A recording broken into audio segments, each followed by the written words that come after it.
We're going to try this again because for some reason that doesn't make any sense, I got a call and it deleted all but the first 2 seconds of the video, which pissed me off, but here we go.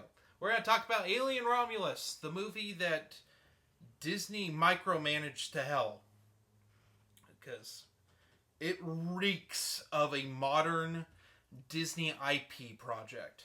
So Alien Romulus is the latest installment in the Alien franchise.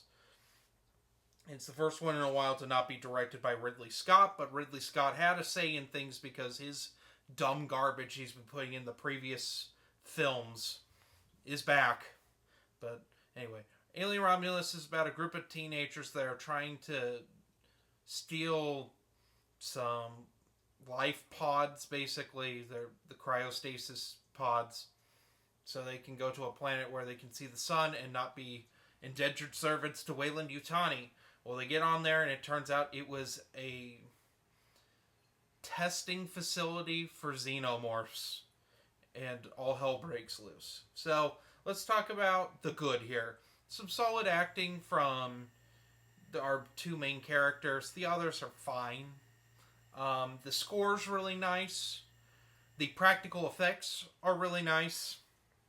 And honestly, the first half of this movie, well, up until we have our first encounter with the xenomorphs, it's pretty solid. The most of the cast are one note, but hey, it's like the 7th Alien movie? I expect that at this point. There have been worse characters in Alien movies. But overall, they're kind of nothing characters.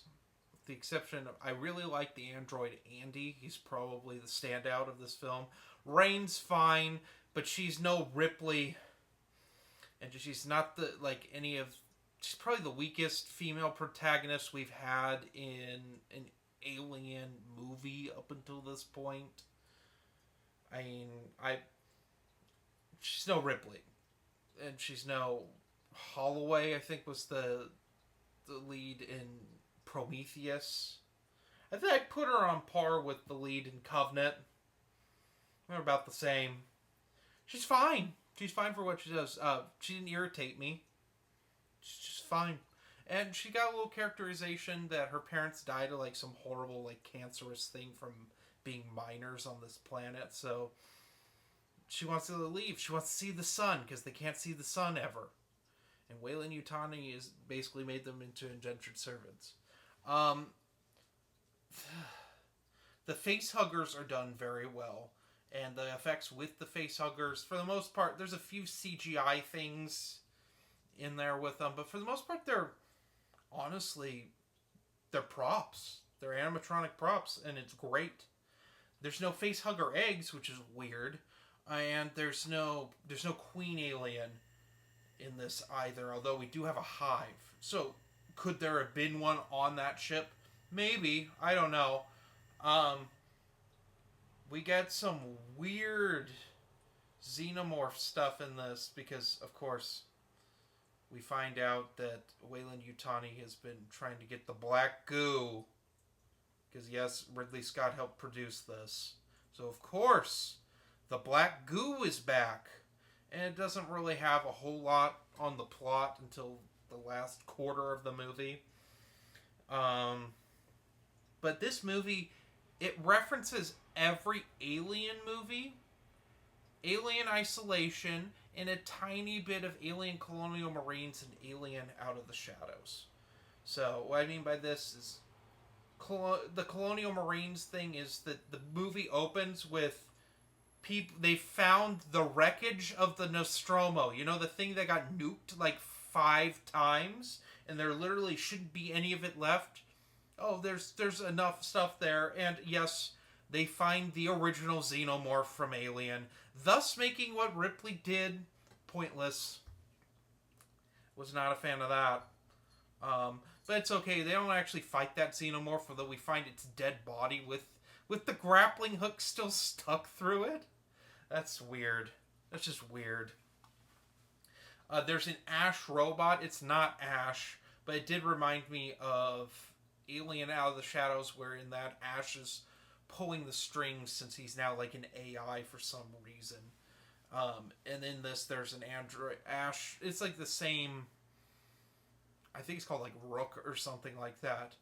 Um, it's ripped in half, and it's like controlling the ship and stuff, and controlling the android Andy. And trying to follow the company's directives. The the mining planet looks like Alien 3. And there's like some score stuff. Like I said, I like the score a lot. So there's like little hints in the score to Alien 3, in my opinion, but I might just be just looking for that. There's the ending of this movie is just Alien Resurrection, Alien Covenant, Prometheus, and Alien all rolled into one, and it's bad.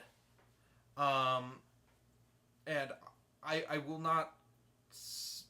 Well, so there is a pregnant character, and the said pregnant character ends up getting the black goo, which makes a weird baby that turns into like a xenomorph engineer hybrid. I don't like that. Sorry. Jack decided he had to sneeze during that whole thing. But anyway, I didn't like that. The ending was just embarrassing and bad, and predictable. Also, we're using AVP logic where it takes only minutes for a chestburster to gestate and come out, and then also transform into a xenomorph, which now gets cocooned up into a vagina. That's a thing that's added to this, which was weird. Yeah, it looked like a vagina. Yeah.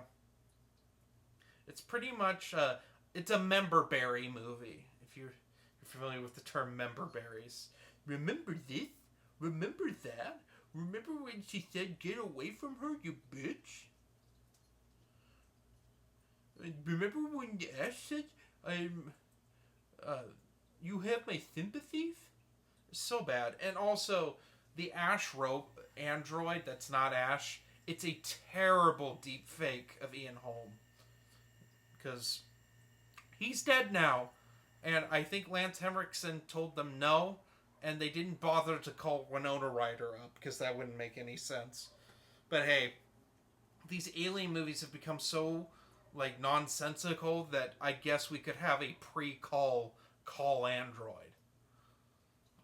But yeah, this movie, it's whatever. The sad thing is, in the grand scale of Alien and Predator movies, because yes, I do kind of consider them one heinous franchise with like 3 good movies.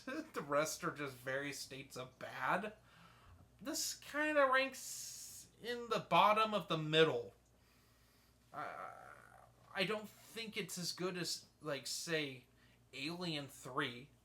But I think people just love this film because it isn't Prometheus and it's not Alien Covenant, which were, for lack of a better term, sucking their own dicks in just being miserable and embarrassing movies. Covenant literally is an overcorrection of what Prometheus did, which the xenomorph was all over the like posters and stuff and the marketing for it. And I think this is better than Covenant. I think it's better than both AVP movies, but I don't know. It's like on a Predators level where it's just like it's there, it exists. My expectations are very low for an Alien movie to actually, not be terrible. And I don't think this movie's like 100% awful, There's some solid filmmaking. There's like a whole. I will say there's an impressive sequence that is a. I think is a reference to the Alien Resurrection underwater sequence, which I think is what people remember from Alien Resurrection, except for aside from the weird alien human Skeletor baby that shows up at the end. Um, but it doesn't use water. I won't spoil that. That's an interesting one. It's kind of stupid, but it was interesting to look at. Also, I will say this is the first movie, like I haven't seen a movie in the theater, like a new movie in the theater since the first part of Dune. So I was not aware that seats vibrate in movie theaters now. That was wild. I had to like piss the entire time in the theater. It just rattled my soda out of my system. But I didn't. I didn't get up once. I just had to turn down the vibrations. I mean, what's next? A toilet and like an automatic ass cleaner? Uh, is, is there going to be like a fleshlight that comes out of the chair now? Like, it's just getting to a point. Movie theater's just bizarre. I don't know. What would I rank Alien Covenant? What would I rank Alien Romulus? I'd probably give it 3 out of 5. It's just right in the middle. It's alright. I think you'd get a fun watch out of it once, but on multiple viewings, I think that the flaws are just going to show more and more. Also, like, it just feels like partly a remake of Alien Isolation, which the irony is that's happening around the same time as this on the timeline. That's also a character goes onto a basically overrun space station that has a xenomorph on it, and the whole hive thing in Romulus is similar to Isolation. Honestly, I think Isolation's a little better. I would recommend the novelization of Isolation over Romulus. I'll just put it that way. Anyway, have a good one.